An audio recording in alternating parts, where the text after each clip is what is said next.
অনেকদিন পর ছোট বোনের হাজবেন্ড এসেছে আমাদের বাসায়। সে উপলক্ষে আম্মু কি কি রান্না বান্না করলো সেই সব মিলিয়ে থাকছে আজকের এই ভিডিওটা। হ্যালো এভরিওয়ান, আসসালামু আলাইকুম, welcome to my another new blog video. আশা করছি যে যেখান থেকে ভিডিওটা দেখছেন সবাই আলহামদুলিল্লাহ খুব ভালো আছেন। ভিডিওটা ভালো লাগলে স্কিপ না করে সম্পূর্ণ ভিডিওটা দেখবেন। সকালে আমি ঘুম থেকে উঠে একটু ব্যাংকে গিয়েছিলাম বিদ্যুৎ বিল দিতে। লাস্ট ডেট ছিল, ওই দিন না দিলে বকেয়া বিল দিতে হতো সাথে। তো তার জন্যই আমি বিদ্যুৎ বিল দিয়ে তারপর আবার একটু বাজারে গিয়েছিলাম। আম্মু বলেছিল আসার সময় টমেটো নিয়ে আসতে। অনেক দিন পর একা একা বাজারে গিয়ে টমেটো নিয়ে আসছি। তো আমি টমেটোর সাথে ধনিয়া পাতা নিয়ে এসেছিলাম।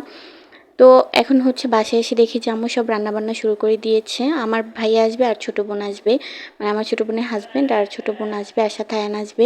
তো এই জন্যই আম্মু এক এক করে সব কিছু রান্নাবান্না করছিলো, একা একাই করছিল যেহেতু আমি বাসায় ছিলাম না। তো এসে দেখি যে আম্মু মুরগির মাংস রান্না করে ফেলেছে, তারপর গরুর মাংস রান্না বসিয়ে দিয়েছে। ফার্স্টে মুরগি রান্না করেছে, তারপর ডিম সিদ্ধ দিয়েছিল। ওই ডিমগুলো আমি খোসা ছাড়িয়ে দিয়েছি। আম্মু এদিকে সব রান্নাবান্না করছিল। তো আমি একটু অসুস্থ ছিলাম, তার জন্য খুব একটা কাজ আমি কালকে করিনি। 2-3 দিন যাবত আমার শুধু মাথা ঘুরায় আর বমি আসে। তো তার জন্য আমি খুব একটা কাজ করিনি। আমি শুধু বসে বসে আম্মুকে সব কিছু গুছিয়ে টুছিয়ে দিচ্ছিলাম আর আম্মু রান্নাবান্না করছিল। তো এর মাঝে আমার বোন ভাইয়া সবাই চলে আসে। তো এখানে আবার একটা জাম্বুরা সিলে দিয়েছিল সবাইকে খাওয়ার জন্য। আর আব্বু এই মূলা শাকগুলো নিয়েছিল। এই মূলা শাকগুলো খুবই টাটকা ছিল আর অনেক ফ্রেশ ছিল।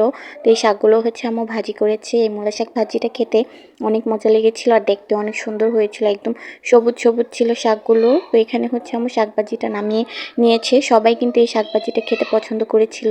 ভাইয়া আমরা সবাই এই শাকভাজিটা খেয়েছিলাম, কারণ এই শাকভাজি তারপর সবজি আমাদের বাসায় সবাই মোটামুটি খেতে পছন্দ করে। শুধু আমার ছোটো বোনই সবজিটা খুব কম খায়।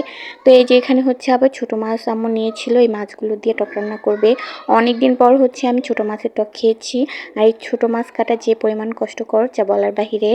বাসায় যদি আপনাদের বউ থাকে তাদেরকে শাস্তি দেওয়ার জন্য ছোটো মাছ এনে দিলে যথেষ্ট, আর কোনো কিছু লাগবে না। এই ছোটো মাছগুলো কিন্তু করকরা করে ভাজা খেতেও ভালো লাগে। তো আম্মু ওই দিন মাছ দিয়ে টমেটো দিয়ে আর তেঁতুল দিয়ে টক রান্না করেছিল।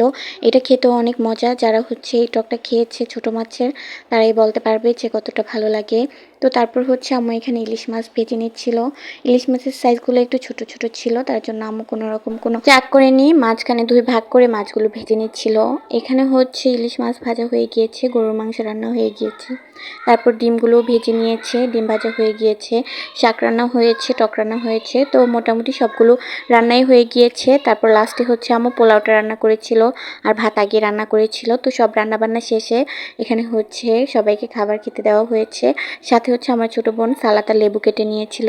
তো সবার খাওয়া দাওয়া শেষে আমি সবার লাস্টে ফ্রেশ ট্রেশ হয়ে বাবুকে খাইয়ে তারপর আমি খেতে বসেছিলাম। ওই দিনে সবগুলো রান্নাই খুব মজা হয়েছিল।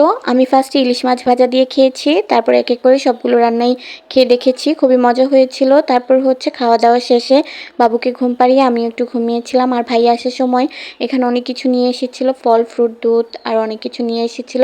তো এগুলোই আম্মু সব কিছু গুছিয়ে রেখেছে। আর এটা সন্ধ্যার সময় সবাই মিলে একসাথে বসে রসমালাই খাচ্ছিলাম। আমাদের বাসায় সবাই আবার রসমালাইটা বেশি পছন্দ করে মিষ্টির থেকে। তো এখানে সবাই বসে রসমালাই খাচ্ছিলাম।